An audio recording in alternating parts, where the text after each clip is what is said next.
The first duty of government is to protect our rights. It's our job to maintain the proper role of government in what we were tasked to do. Obviously, we over budgeted last year. I hate to say that I was right, but I was right. So. And I think that that's what we need to look at more, is trying to get back to what we used to be, where our churches and our families took care of each other instead of relying on the state.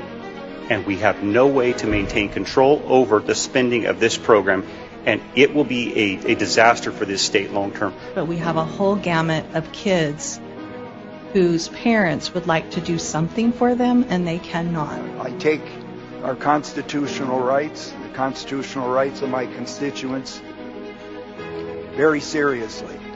This is simply about putting it out of reach of young, innocent, vulnerable children and making our libraries and schools a safe place for them to go. And I am increasingly frustrated that we cannot stop ourselves from drinking at the public trough.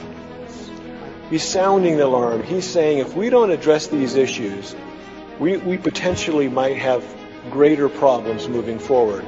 Mr. Speaker, no matter how you look at it, no matter how you boil this down, there is never any time that a parent's right to govern what their children see and what they're exposed to should ever be bypassed. If I was looking at a business and I was looking at these figures, there would be heads rolling because this is unsustainable.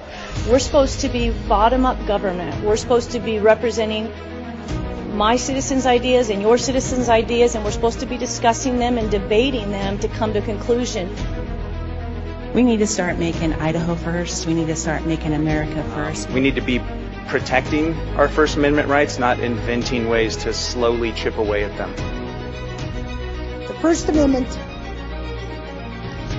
and our freedom of religion, freedom of speech are our first liberties. They are so important. We don't have the rest without them.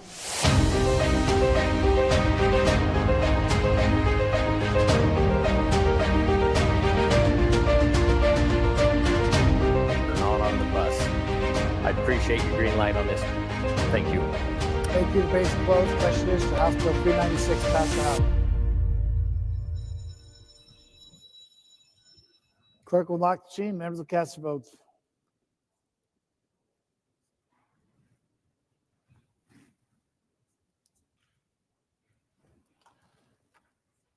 Has every member voted? Does any member wish to change their vote? Clerk will lock the machine and record the roll. 62 ayes, 6 nays, 2 abstentions excused. Majority have voted in favor of House Bill 396. House Bill 396 passed the House. So correction title. No correction to title. Hearing none, the title approved. Will be transferred to the Senate. Gentleman 22. Thank you, Mr. Speaker. I ask unanimous consent that House Bill 355 as amended be placed at the top of the third reading calendar. Unanimous consent has been requested. Is there objection? Hearing none, so ordered. And House Bill 355 will be placed as amended, will be placed at the top of the third reading calendar, and the House Bill 11 under consideration. House Bill 355 is amended. All right, folks, you just watched House Bill 396 pass. This was something to revise provisions regarding transportation funding for public schools. So that's where we're at on that. I didn't dive too much into listening to the debate on that as we were prepping for the show, but welcome everybody. Idaho Signal's on the air. My name is Matt Edwards, and it is a pleasure to have you join us today, March 18, 2025.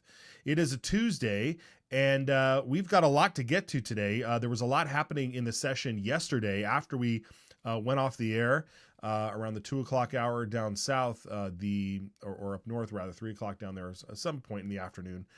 Both the House and the Senate reconvene for their afternoon session to pass a few bills. And so we're going to cover some of those, as we think it's important for you guys to know, of course, out there, what they were working on. And then this morning in committees, there were a couple of bills out there that we were paying attention to as well. And so we will get to that. But real quick, a reminder, idahosignal.live. Do we have that? There it is. idahosignal.live. That's where you can listen to us right now. It's a 24/7 radio channel.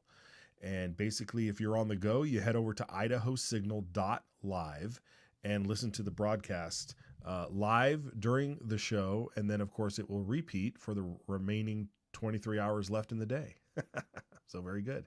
Also, we have 41 pledge signers in the Statehouse. There's 105 total legislators. 41 of them have signed our pledge, and they're currently in good standing. We'll figure out at the end of the session where they all land. But right now, 41 legislators have signed the pledge. Who will be number 42? Head over to timetosign.idahopledge.com or scan that QR code and notify your legislator that you want them to sign the pledge. It's all about values, folks. People take an oath to uphold the Constitution, to uphold the Constitution of the United States and of Idaho, but that tells you nothing about their values. This will at least give us a sort of North Star, if you will, when it comes to their values. And the 41 legislators who have signed the pledge have said, yeah, this is what I'm all about. And we applaud them for doing so. Very good. And then, of course, for you folks out there, we want to hear from you. Leave us a voicemail. 208-402-4915 is where you can call us. Leave us a voicemail, 30 seconds, 60 seconds, max, maybe.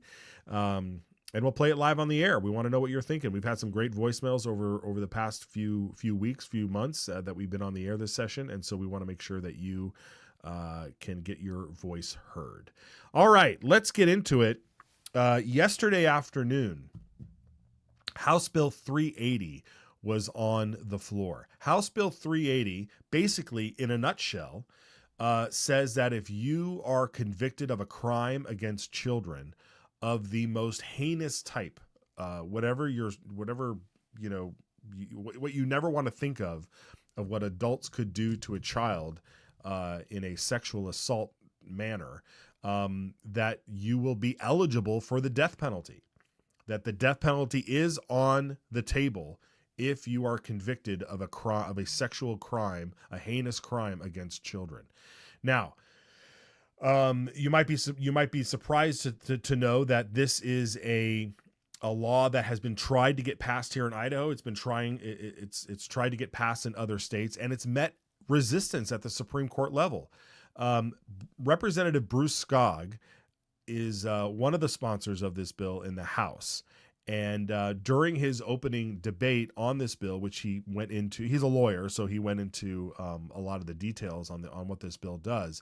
But during the end of his testimony, he recognized that this law, if passed and enacted, will probably meet Supreme Court resistance.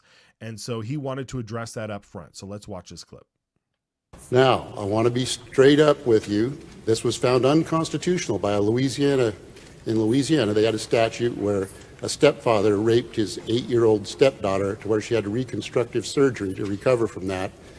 And they decided the death penalty was appropriate in Louisiana. And the U.S. Supreme Court said 5-4 in 2008, no, that is cruel and unusual punishment. So when I bring this bill to you, it's in Florida and Tennessee and the 5 other states that are trying to do the same thing. It will be with a constitutional challenge. The court has changed from that 5-4 in 2008. We believe that if this gets to the U.S. Supreme Court, it will turn around the other direction. A states' rights issue that we can go after the most heinous criminals as we see fit. And I think this is appropriate, as did our committee by the vast majority. So I'm asking you, with eyes wide open, to look forward on that and to take this forward. There'll be a prosecutor, if this passes into law, that one day is going to file this motion for death penalty. And you're going to read that in the paper, and you're going to say, this is the one. This is the one that deserves the death penalty for what they did to this child or these children.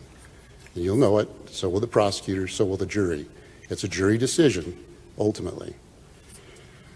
So Governor DeSantis in Florida, he passed this in Florida with the idea that there would be a constitutional challenge. They brought their first case, but before it went to trial, it pled out with life in prison for the perpetrator. So these bills will be very, very rare. Just like our murder statutes with death penalty are very, very rare. But this will happen if we bring it forward. So I'm asking you to give this the green light for the victims and to protect future victims from this type of thing. And I welcome any questions. Wow. Yeah, like I said, folks, this is it's incredible that in 2008, the Supreme Court said, no, that's cruel and unusual punishment. But that's where they stand. So we know that the Supreme Court's in a different position now, and this will be an interesting challenge. I want to bring in Brian Allman here. Allman, good to see you this morning, my friend. Good to see you too, Matt. Yeah, so we got a couple more clips that we want to show here because this is one of those things that is so heinous when you think about it, that how could anybody vote against this, Democrats included? And so we do have a clip from a Democrat, a long-term Democrat in the legislature that we want to get to. But going into this, Allman, this is a bill that has met resistance at a certain point. I mean, they tried this bill last year and it didn't go through. What has been your take on this as we as a society move forward with this coming to the forefront nowadays? Well, it's the sort of thing that, like you said, it's very hard to vote against, because I think all of us, even Democrats, believe that those who commit such heinous crimes against children should be punished to the fullest extent of the law, whatever that may be. There has been resistance to challenging Supreme Court precedent. People say, well, it's going to cost a lot of money and we might lose, so it's just a waste of time. Others look at some of the details and say, hey, could this be used in a way that's unintended? Or, there's even an argument that if you put a death penalty, attached death penalty to things like, child abuse, then it just incentivizes the criminal to kill the child because you're not going to have any further punishment than you're already going to have, which obviously we don't want that to happen. House Bill 515 last year passed the House but did not get a hearing in the Senate, and that one actually had 11 no votes. So there were a couple of people, Democrats and a couple of Republicans, who had issues with it. One Republican in particular who later requested unanimous consent to change their vote after the fact. But this one, I was reading the two bills and comparing them using, with a little help from AI, and House Bill 380 is it's a lot more complex. It's has a lot more details. It has a lot more stuff that's been put into it to ensure that it does exactly what the sponsors want it to do. It puts additional aggravating factors before the judge can seek a death penalty. It introduces mandatory minimums for other categories. So it's a much more complex and thorough bill than it was last year. Yeah, and I think that's obviously working to the effect that you had some Democrats stand up and applaud this bill. Representative John Gannon is one of those Democrats who had some very compelling testimony we wanted to share here in a bipartisan manner. Let's watch. In general, we know what we're interested in sexually. Women, men, we know. I submit to you that those who have a propensity for 12-year-olds know that. They need to do something about it now. They need to take care of their problem. And very importantly, they need to stay away from kids. They need to not be teachers. They need not to be youth leaders.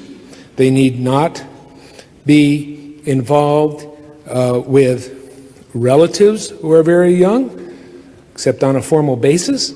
Stay away. Second, they need to get help. And they need to get treatment before they do something, not after they are out doing whatever they do. And this bill on page 3 has 17 different things, some of which I can't even imagine being done by a perpetrator and a child, upon a child. Then there is the concern of of the child. I mean, of the effect it has, what they have done on a child for the rest of that child's life. And that is too horrifying to even think about. Going through something described in this bill, and I'm not going to read all the different things that you can do, because a couple of them I couldn't even imagine doing, but apparently it's done. and surviving that and having to live with that for an entire life. So it's for that reason that, and as many of you know, I've pushed very hard for medical care for kids, especially for those who didn't believe in medical care for their kids. I've supported bill after bill after bill that takes care of kids one way or another. And I see this as a kid's bill. And I see it as being extremely important that those who have that proclivity now, today, go get your help, stay away from kids, and let's not have to ever use this bill because you did the right thing and took care of the issue that you have. Thank you, Mr. Speaker. I mean, Allman, he's not wrong, right? Like, he's not wrong. Like, if you have that proclivity, you need to go find help and you need to stay away from children. The problem is that you're just leaving it up to society to be that responsible. How do we keep these people away from being around children that would tempt them? Well, having a law in place that says if you do these, unthinkable things with children, then you could face the death penalty, which in Idaho now, as you know, is firing squad. You could literally be shot in Idaho for doing these things. And hopefully that's enough of a deterrent. I mean, I would hope so. That's where they're headed. That's what this is all about here. The other interesting thing as kind of like a sidebar, just something that we've been covering, for the last week and a half here is I love seeing Democrats concerned with the long-term effects of that type of those type of crimes being put against children. But children can also be affected by the slightest sexual inappropriate things, for instance, walking in on another boy masturbating in a bathroom. I mean, that's, where does Democrats set their bar, on what is acceptable and what isn't to shatter the life of young girls? Well, that's part of the contradiction of today's Democratic Party. They know in their hearts, as Representative Gannon said there, that these things, these crimes against children are just abhorrent and must be punished with as harshly as possible. But then they've got this cognitive dissonance with their ideology that says that boys can be girls and girls can be boys, and that we have to allow children to be exposed to these ideas of these LGBTQ plus ideas to ensure that they have the knowledge that they say they need. It really is incoherent in my view, but and it gets them twisted up. Yeah, absolutely. And you're right. This is what's rotting the core of today's modern day Democrat Party. So, the Bruce Scogg's co-sponsor on this, Representative Josh Tanner, closed out the debate on this. So let's give that a listen. We did bring this bill up last year, have drastically modified it, working with prosecutors across the state, trying to capture what actually would work, the best way of actually meaningfully be able to prosecute these ones and ones that it will actually hold up. And I think this bill actually does it. But within the last bill that we had, that when we had ran that, I actually had women that had reached out to me from across the country telling me their stories and wanting to thank us in the state of Idaho for pushing this bill because of the horror that they actually went through. I think the good representative from District 9 prosecuting some of those cases says it all. The types of crimes that are out there, they're almost hard to manage. It's hard to understand that people would actually do this to another human being, let alone a child. But the Supreme Court did get this one wrong, and reading back through that Supreme Court case, it shocked me that they could get it so wrong, that you could rape an 8-year-old girl in a way that she had to have massive surgery just to get by from the aspect of the physical damage, let alone the mental, emotional damage that they deal with for decades after this. But I don't think this is necessarily a good bill. I think this is just a necessary bill that we have to do to protect the children of this great state. So that's for your green light. Yeah, interesting comment there, Brian. It's not a good bill, it's a necessary bill. Yeah, it's just the sort of thing that none of us really want to talk about or think about or consider, but and it's something that needs to be done. This is the sort of thing that anybody who did this sort of thing 100, 200 years ago would receive justice one way or another. But now, we have to make sure that there is justice in our law to, like we said, create a deterrent effect for people who, might consider it. Yeah. Yeah, very good. All right. Well, as we noted, it passed the House. There was 0 nay votes. There were about 7 absences, and I know some people out there were probably trying to figure out why so many people declined to vote and skipped skipped the House vote on that. And I definitely am not suggesting one way or the other that someone may have voted against this bill. However, this is a good opportunity to explain what pairing is.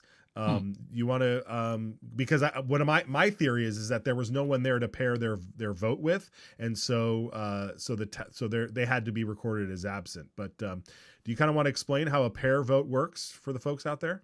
I'll give it a shot.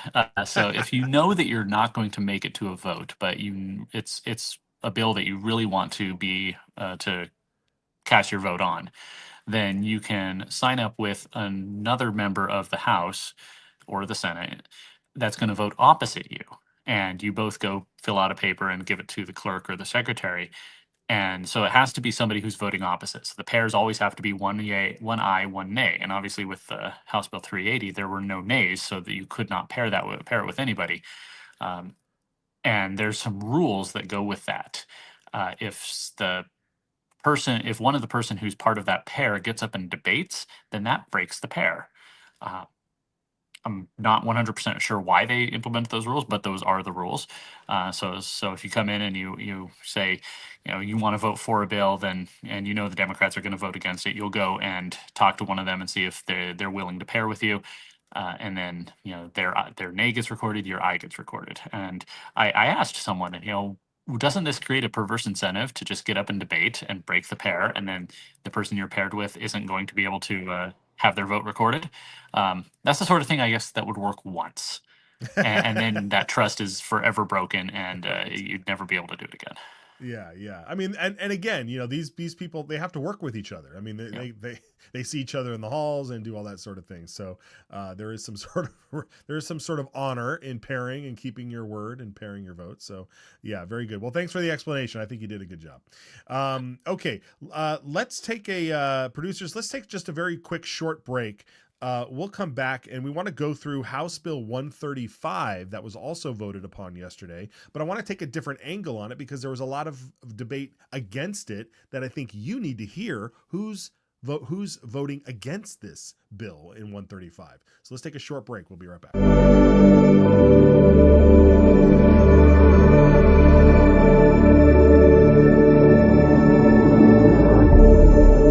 That's exactly what happened. You want to pull the tape? You can pull the tape because we now got video.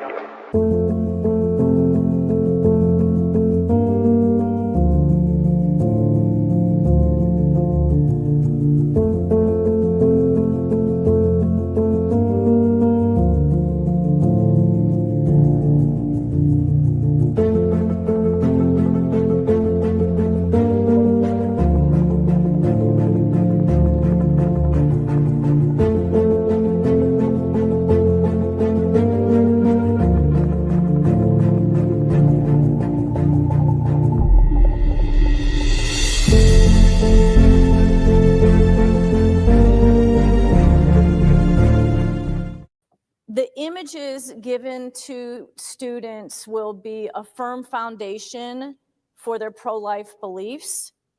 There are several letters of support on your desk. Superintendent Critchfield was approached on this issue before the bill was even written. And as we know, a picture in a child's mind is worth 1,000 words. And providing real images of real fetal development will help them better understand the truth And hopefully we will start to see some cultural shifts for a pro-life society. And with that, I ask for your green light. For debate on the motion. Hearing none. Hearing no net. Good. Lady from 19. Thank you, Mr. Speaker. To debate. The lady has the floor. Thank you. And this might come shocking, but there's actually 4 things that happened in committee that led me to a yes on this bill. Well, there's a surprise. Ms. Mancroft from, I think it's called Unplanned Good, and both of the sponsors agreed to a few things that led me to think that this could be a good idea. First, there was an agreement that there does not need to be an opt-in or opt-out for this instruction, so every student will get this instruction with or without permission. Number 2, the local districts have complete control over the creation or dissemination of both these videos. So if you read the bill, there are 2 videos. 1, a high-definition ultrasound with development of brain, sex organs, etc. And 2, a scientifically accurate video of every stage of human development in utero. So having local control of those 2 videos means that districts will be able to find scientifically accurate videos that portray both those things. Number 3, the videos, according to the sponsors and to Ms. Mancroft, who testified, can show and discuss the full scope of pregnancy issues, including miscarriages, fetal abnormalities, genetic disorders, and the like, would be totally permissible within these 2 videos, allowing students a complete understanding of the complexity of pregnancy and of human development. And then finally, this bill mandates instruction on the effects of behavior of human development, which means for the first time in a generation, Idaho students will have a robust education on human biology. So for those reasons, I'm a yes. Very interesting. Debate on the motion. Hearing none and hearing no negative debate, debate is closed. Question is. Wow, that is rather shocking because we watched a couple of those hearings and the Democrats pushed back really hard, including Representative Church there, I believe. Mm-hmm.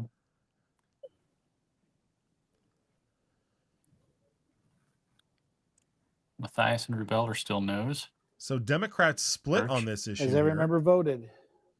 Green, Gallopese, Gannon. That's Does Church any is the member wish to only change their Democrat vote? flip. Clerk will lock the machine and report the pairs. Crane 12 votes aye. Matthias votes nay.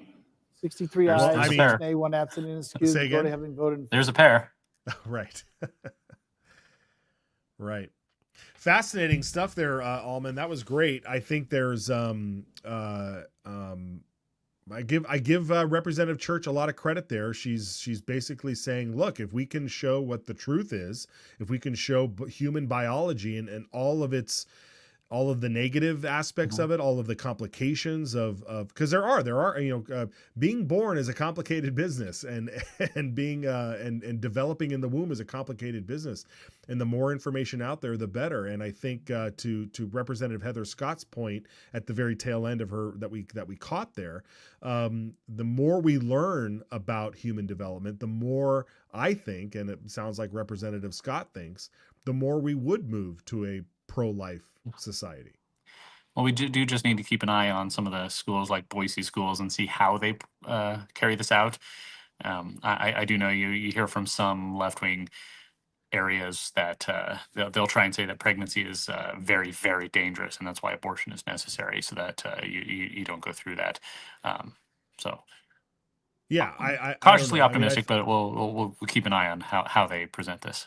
Yeah, and look, if she thinks by some way, this will be kept up to the local school districts to source the material that will be taught in those schools, yeah, sure, fine, that's great. But as long as it's scientific and if she's on record saying, yeah, I want scientific stuff too, then I think maybe the term a clump of cells or water, it's just water, or a gloopy mess of whatever, like maybe those terms start to exit our lexicon. I hope so. Yeah, very good. All right. Well, that might have just been the last bill that the House considers before they recess till the afternoon session. We do expect Representative Lucas Kaler to be able to join us, and so we will await him coming on. But before we do, let's Alman, if you're good with this, let's look at House Bill 135 that was on the floor yesterday. We had this bill we were following throughout its journey so far up to this point, and this would basically limit the services that illegal aliens, whatever you want to call them, refugees, whatever it is, limit the services that they get to partake in of our tax dollars, and really just save it for emergency life-saving events or things of that nature. I want to show a clip from Representative Clow and Representative McCann because they both stood up against this bill and had their arguments, and then of course show one of the Democrats' arguments as well. But before we get into that,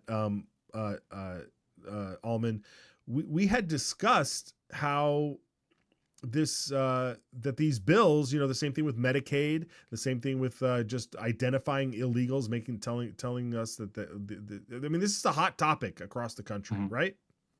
Yeah, immigration obviously is one of the big electoral issues, leading to President Trump returning to the White House, and they've been working on the federal level to shut down the open border. But part of the problem is that we have these layers and layers and layers of state and federal laws that incentivize people to come here, incentivize people to, help deliver illegal aliens into our state. And then once they're here, there's, a bunch of programs that they're able to qualify for. And now, people will say, oh, technically they don't qualify. Technically, you have to be a citizen. Well, yeah, technically. But there's federal rules in place that prevent you from actually verifying if somebody's a citizen or a refugee or has some legal status before giving them these benefits. Representative Tanner found that a couple of years ago that when establishing Medicaid benefits, you're not actually supposed to verify their citizenship, and that seems backwards. So we do need laws at the state level to make sure if we have to have these welfare programs, they should be prioritized for our citizens, not for people who just happen to wander in from another country, people who are citizens of another country. Yes, absolutely. Well, unfortunately, there's some Republicans out there that don't quite agree with that, and they try to look for little details, look for specks in the paint to say how we got to throw out the entire job here. Here's Representative Clow out of Twin Falls, Republican. Let's watch this. When I'm looking at the bill, the one line that really caught my attention is we're crossing out the access to soup kitchens. And I'm trying to determine how that works. My wife is a volunteer at a mustard seed in Twin Falls, which provides free food to people. They come in once a week or once a month and get boxes of food to take out. It's not necessarily a soup kitchen, but would my wife need to require proof of residency in the United States if she provides food? And if she does, is she responsible for violating some letter of the law? Round three. Thank you, Mr. Speaker. This would be only for taxpayer funds. So many of the soup kitchens will use nonprofit status as well. So if they're using funds that have been contributed or donated, there's no issue there. It's only for the taxpayer funds. So the soup kitchen would have to reconcile which is taxpayer funds and which is not. Round 25. Okay, thank you. For debate on the motion. Late for 6. Again, another great example there of just trying to find one little thing in there that can say this is why I won't vote for this bill. Let's listen to Lori McCann out of Lewiston, District 6, I believe. Yep, let's listen to her. Mr. Speaker, to debate the bill, please. The lady has the floor to debate. Thank you. In committee, we went back and forth and had a lot of really good discussion. And I understand the good intent of this bill, but we've said in this body many, many times that words matter. And there are soup kitchens that have funding that come from whether it's state or federal, as I have looked into this, and all of those would be unavailable. And I've thought to myself, so if I'm volunteering in a soup kitchen, and a young mother and 3 little young kids come in and they're hungry and they look at us and we say, "Where are your papers? Do you have documentation that you are a U.S. citizen?" And if they can't, you say, "I'm sorry, we're going to deny you a hot meal today." And I'm thinking to myself, why, as a Christian woman, I could not turn them away. And I would say, "I will give you the food and I will take the repercussions of giving them a hot meal." And how does this body want to be remembered? Do we want to be remembered that we're going to turn away hungry children? I've asked for some amendments, and I've been told that we aren't going to do that in this body, but hopefully when it goes across the rotunda. But I don't have faith that that will happen. And I understand we don't want to be a sanctuary state. We don't want people flooding to Idaho because we're going to give them all sorts of benefits. It was said in committee multiple times, just send them to Washington, Oregon, or California because they will get better benefits over there anyway. Well, the truth of the matter, folks, is they're here. And I don't know if any of you have ever been hungry, that you have not sure if you could feed your kids. Well, I a time in my life, many years ago, I didn't know if I could even afford to buy milk for my children. And I had a job, but I was going through a divorce, and quite frankly, it was a terrible, terrible feeling. I had parents that I didn't want to go to, but I did, because I'm a very independent person, but these folks don't have anywhere else to go. Are they here illegally? Under this, yes, they certainly are. But many of these folks, as I said, have no other alternatives. They're here for whatever reasons, but they are here. And are we going to turn them away? So in this bill, the way it is written, I cannot support that we would look at hungry children and that we would say, "Sorry, but you're not an American citizen, so we are not going to give you a hot meal." For those reasons, I have to be no on this bill, and I would urge you to put your no, your red light on, and say we need to fix this before it goes any further. Thank you. For the debate on the motion. All right, Alman. I think before we get your take, I think Representative Hawkins had a good answer for those first 2 comments there. Let's watch this. 2. Thank you, Mr. Speaker, to debate in favor lightly. Gentleman has the floor. I've heard it mentioned on the floor today about Christian charity. The thing that I would mention about that is, and I've worked in food lines and food banks, and never once in 40 years have I asked anybody for their identification to do so. And those measures were always supplied by the church that I belong to.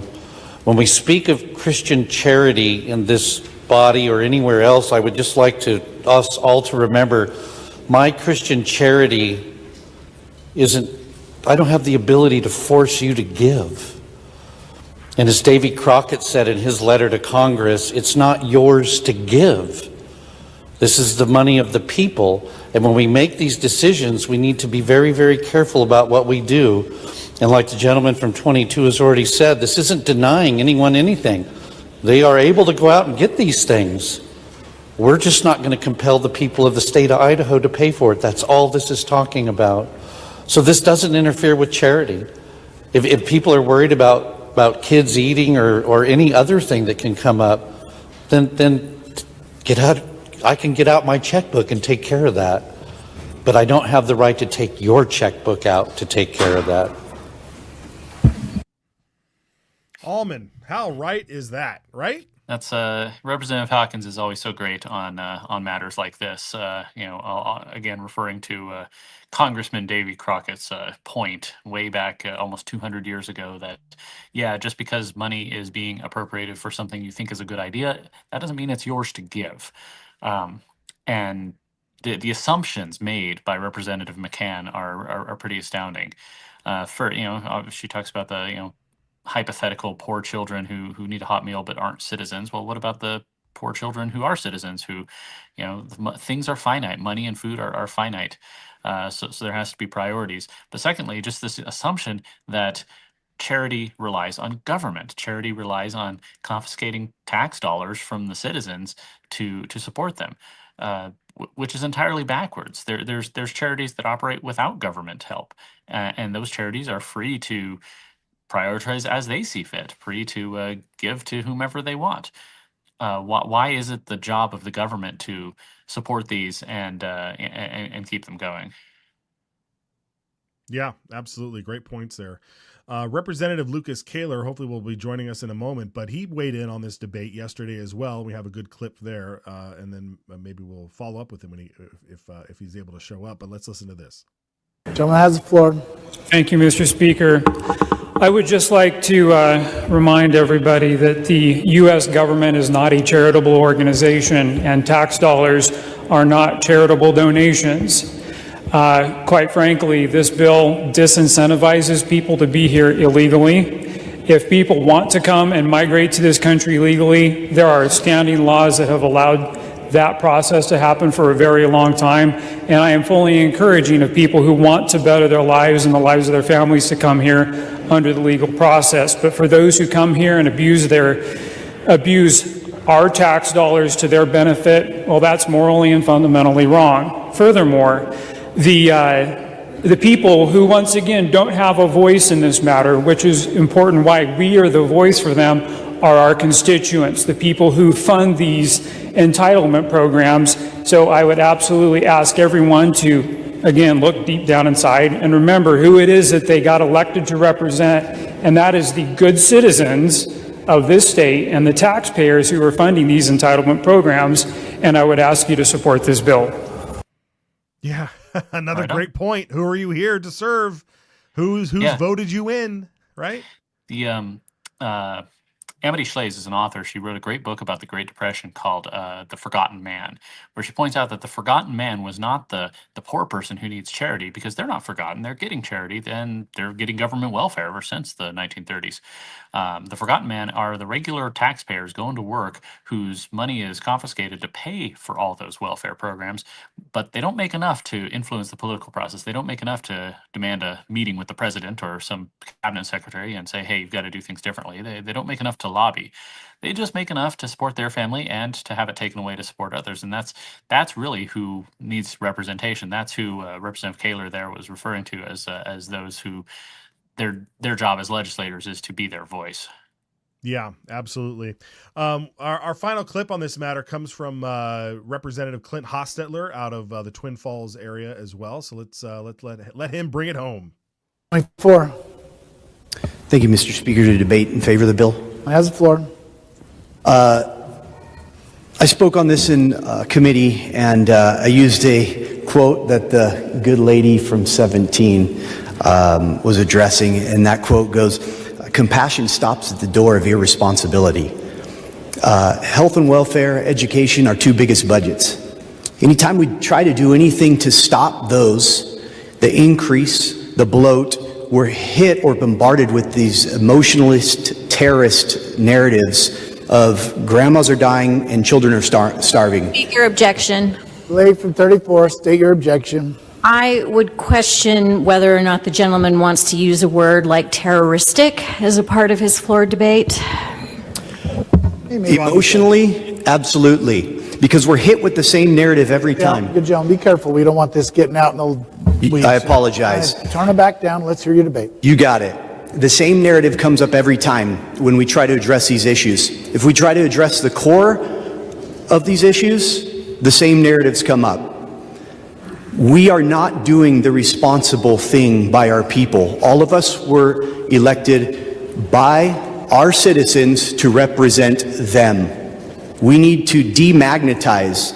We continue to squeeze the toothpaste, and the toothpaste comes out, and instead of putting the lid on, we just keep squeezing that. We need to do the right thing by our people, put them first, and address these core issues and be responsible for our citizens and for these social safety nets that are necessary for the state of Idaho and its future. I'm definitely a green light on this. Things got a little spicy there too. He's right though. Every time they try and address these things, it may not happen on the floor, but the rhetoric outside is always that, like, look at these extremist, terrorist, people, taking away all these rights and violating babies. Yep, same thing happened last year when they stripped out a provision for summer EBT cards. The Democrats in the media said that those Republicans who were doing that, they hate children and want children to starve and die. It's ridiculous rhetoric, and Representative Hostetler was right to call it out. Yeah, absolutely. All right, Brian. Well, thanks for joining us again. As always, you're in a pretty cool spot today. What kind of rent did you pay for that location there? Well, I'm borrowing the Lincoln Auditorium right now. It's down on the Senate side of the Capitol in the West Wing. It's the biggest room, and a lot of presentations here. Apparently, it was reserved, and nobody actually showed up to use it. So the security guard let me borrow it for this program. It's a great location. Nice. Almond's got it in with the security guards down there. That's great. That's why we love you, Brian. Great job. All right, where can we follow you, and what are you working on? GemStateChronicle.com. Today I'm working on a piece about a lot of the movement of rules into statutes and the whole concept of bureaucratic rules. I think people need to understand a lot of what's going on there. So yeah, there's a lot of chatter about that, especially when you consider the Doge aspect and how to rein in the bureaucrats and their rules that they go on. So I look forward to reading that and seeing if that's the right course of action for Idaho. So very good. All right, Gem State Brian. We'll see you tomorrow, brother. Get well. All right. Very good, folks. All right, let's take a quick break. Again, we're awaiting Representative Lucas Kaler if he can join us. If not, we'll just keep the steam rolling here. We'll keep the train rolling and the steam flowing. We'll be right back.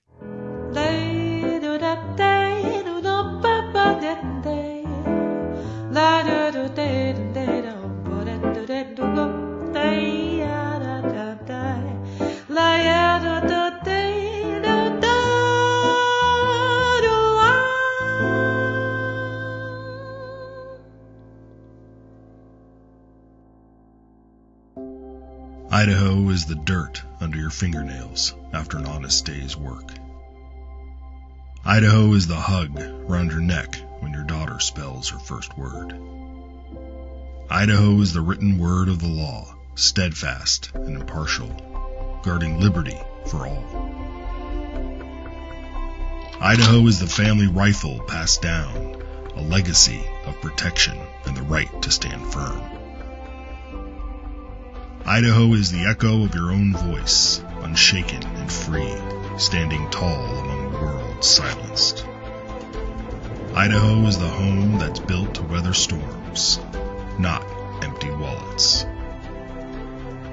Idaho is the quiet trust between a patient and healer, unbroken and sacred. Idaho is the hymn carried by the Spirit, gathering neighbors together in faith and purpose.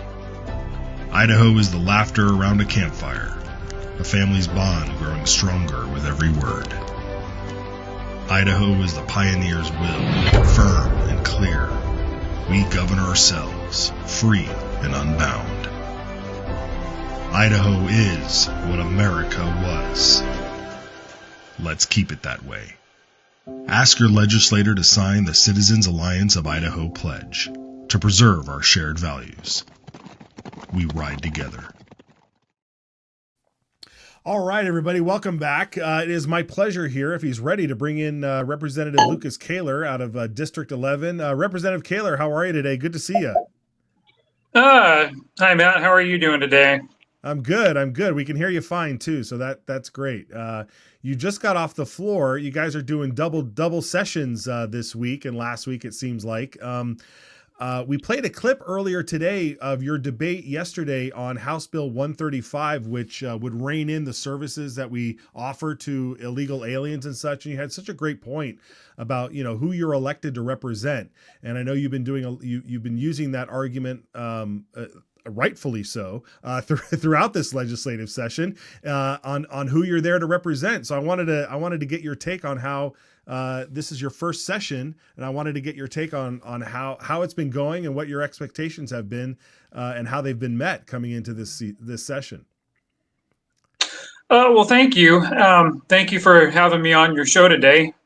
Always enjoy the opportunity to get to talk to you and kind of discuss a little bit about my experiences down here. So obviously, I am a freshman legislator. This is my first time in the pit, you might say, and so I guess my expectations of what I had going into this venture were a little bit different. You know, you hear stories from people about the good, the bad, and the ugly, and it's not until you really get down there do you fully understand what it is that you're going to be doing and who you're going to be working with, and just the process. So kind of learning the process of how legislation is crafted and presented in the committees, and then once it gets up to the floor, that's been a good learning curve. I've learned a lot, and really happy I've done it. I think one of the things that kind of caught me off guard, maybe specifically with this particular session, was the volume or the sheer numbers of legislation that's come through the House that has a very police state expansive language to it. I guess that's been something that's kind of been a bit of a head scratcher. Idaho is probably one of the big conservative holdouts in the United States. We value our liberty, we value the rule of law at the same time, and but there has to be a very healthy balance in there between upholding and maintaining rule and the order of law, and then infringing upon people's rights. So I put a Substack together here a couple weeks ago that's highlighting 6 specific bills that I found kind of particularly concerning. But yeah, it's just one of those things that we got to be really cautious about to read the legislation that comes through. And I will stand out here in front of the world and say that every bill that I have reviewed in committee and then voted on the floor, I have read every bill that has been presented to me, so that I know exactly what it is that I'm about to either vote yes or no on, and some of it that I can have a well thought out and prep debate for. Yeah, I'm glad you shared that, because it feels as though that you have done your due diligence on the bills that you vote for, because sometimes you'll kind of buck the trend a little bit, and you'll be on the other side of an issue, but your argument when you stood up on that bill, for instance, the school choice refundable tax credit bill, your arguments and what you stood upon, your principle in terms of trying to defend the homeschooling community, was I think a good example of that. There's another legislator there, Representative Kyle Harris, who also he seems to have a reputation for looking at the details of all these bills as well. And even if you two may disagree here and there, you both are definitely doing your due diligence, which I think serves your constituents well. Well, I think a common misconception is that when you're elected to be a legislator, like, your primary purpose is to pass legislation, right? And I would take probably a different viewpoint on that. I think that the state as a whole, I mean, our country as a whole, is like completely over legislated. Like, the regulations that we have from the federal government all the way down are, I mean, how does the average person going to be able to keep up with that on a yearly basis? Consider on average that 700 plus bills get presented before the House and the Senate. And of course, not all of them are actually going to make it through a committee. A lot of them do get killed in committee. But then, approximately half of those will make it out of committee and to the floor. And then again, we cut that number in half. And oftentimes we'll see, a quarter of the original number of bill submissions that actually get signed into law. And I think that in the spirit of small and limited government specifically, as our founding fathers designed it to be, my responsibility is not to work on passing lots and lots of legislation just to say, hey, this is what I did, these are all the bills that I passed when I was a legislator, but maybe more importantly, to start analyzing sections of code to look at outdated statute, to look at things that are just fundamentally or constitutionally unsound laws, and to work on repeal or work on amending. And then just to be very cognizant of the legislation that we're voting on. And yes, Representative Harris has done a fabulous job of reading the bills and understanding what it is that he's about to vote on. And I commend any legislator for doing that. That's, I think, the singularly most important thing that we can do down here is to understand what we're about to put a yes or a no vote on, because that could literally mean protecting people's liberty, which I will categorically state is the government's first and primary job. Amen. Or we're either knowingly or unknowingly signing over the liberty of the people to a tyrannical government. Yeah, absolutely. Well, again, big kudos to you for stating all of that. What are some? It's interesting. We also covered yesterday the bill that would make the death penalty an option for juries when they're dealing with pedophile, criminals who do heinous acts on children. And it was it surprised a lot of people that this bill was around last year and didn't make it through. And then this year, it made it through the House and it heads over to the Senate, but there's still no guarantees on something that seems so like a no-brainer, right? But as you alluded to, there's, you start out with a huge chunk of bills and then it gets whittled down. I mean, what is it? What do you have any things that are in your, this is being your first year. Do you have any things in your suitcase or your briefcase of bills that you've gotten feedback from that may not have gotten through that, okay, let me go back, refine it and come back in the next session? What are you focused on? Well, thank you for asking. So I really haven't, I've run a couple of bills for the Health and Welfare Agency. And just as a quick aside, I caught the end of the interview you did with Brian Ullman. He was talking about the rule to statute bills. I am on the Health and Welfare Committee, so we have seen quite a few of those bills come through where we're kind of following the governor's zero-based regulation executive order. And then Alex Adams, the director of the department, he has been laser focused on returning a lot of the entire sections of IDAPA rules and putting them back into statute. And there's some mixed feelings and some mixed schools of thought on whether this is a good thing or a bad thing, right? And ultimately, I guess I've had to come down on the side of, specifically with this, that rules, while they carry the force of law, these rules are not crafted by the lawmakers, they're not crafted by the legislative body. And I think that, bureaucracies that do this are acting out of the scope of their power. But at the same time, the legislature has ceded that power to these agencies, right? So I think this is a good step insofar as moving rules to statute allows the legislative body to come in and to analyze and to amend and repeal as necessary, or maybe even add to. So I've been involved with carrying a couple of those bills for health and welfare, for the Department of Health and Welfare.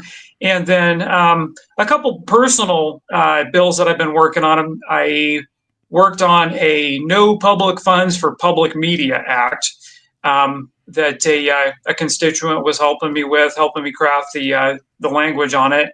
And went before the House State Affairs Committee. And as many people know, that's a pretty rough committee to go in front of. And that bill did not make it out of committee, even for an introductory hearing. I do think that there is a place for this. I know this bill has been run multiple times before, so I'll be bringing that one back. There's an appetite for that. Yeah, there's an appetite for that. I mean, whatever you can do, whatever you can do. I think we do have your Substack, so let's throw it up there. Yeah, here's the expansion of the police state in Idaho. So here's your Substack. Yeah, so we got that up there. Yeah, so folks, please go over there and read that. And how can people get to this, Representative, and how often do you update it? Well, so to get to it, just go to Substack and type my name, Lucas Kaler, and that should bring it up. I can also be found on Facebook. My personal profile is Lucas Kaler, and I post my Substack updates to that as well as my X profile. You can find me on X, formerly known as Twitter. My Substack is at one, so ONE, One Nation, the underscore mark, God 208. So you can find me over there, and also post my Substacks to my X account as well as Facebook. But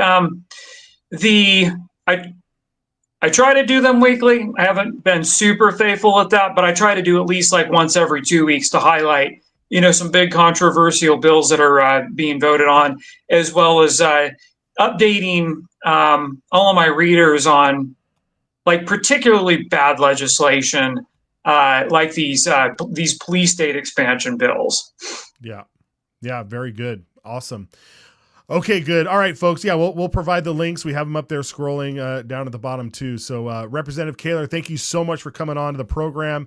You're a great patriot, good conservative guy out there doing very good work. So Caldwell should be proud to have you representing them. So thank you so much for coming on today, and we'll check in with you again. All right. Thanks, Matt. I really appreciate you, brother. Yeah, take care. All right. All right, folks. Very good. Very good. We have come to the end of the program, but we want to make sure that you are connected to us. So please make sure that you're following us. Follow Representative Kaler, but follow us on Twitter. Follow us on YouTube. If you're over watching us on YouTube and Facebook, make sure you go to Rumble and just type in Idaho Signal and make an account there and follow us there. I do want to leave you with this. Later today, maybe tomorrow actually, but no, later today, we're going to be publishing an article. I'll be publishing an article over on my X account. This is the title. We've been following what's been going on in the Boise High School, over in the Boise School District. Boise High School's experimental restroom policy. It's ending up with shattered girls and broken boys, folks. So watch for this article to drop later today on my X account. I'm just gonna try and put all of this stuff together in one little article, and really highlight the bigger picture here, because we're failing our children. We are absolutely failing our children. One, by allowing folks like this in power to just end up with shattered girls and broken. It's disgusting what's going on there, and it's our fault. So we got to hold each other accountable. All right. That's it for me. That's it for you. That's it for all of us. Thank you so much for watching. We'll be back here tomorrow for the Wednesday show. Thanks to everybody who joined us today, and we'll see you then. Take care, everybody.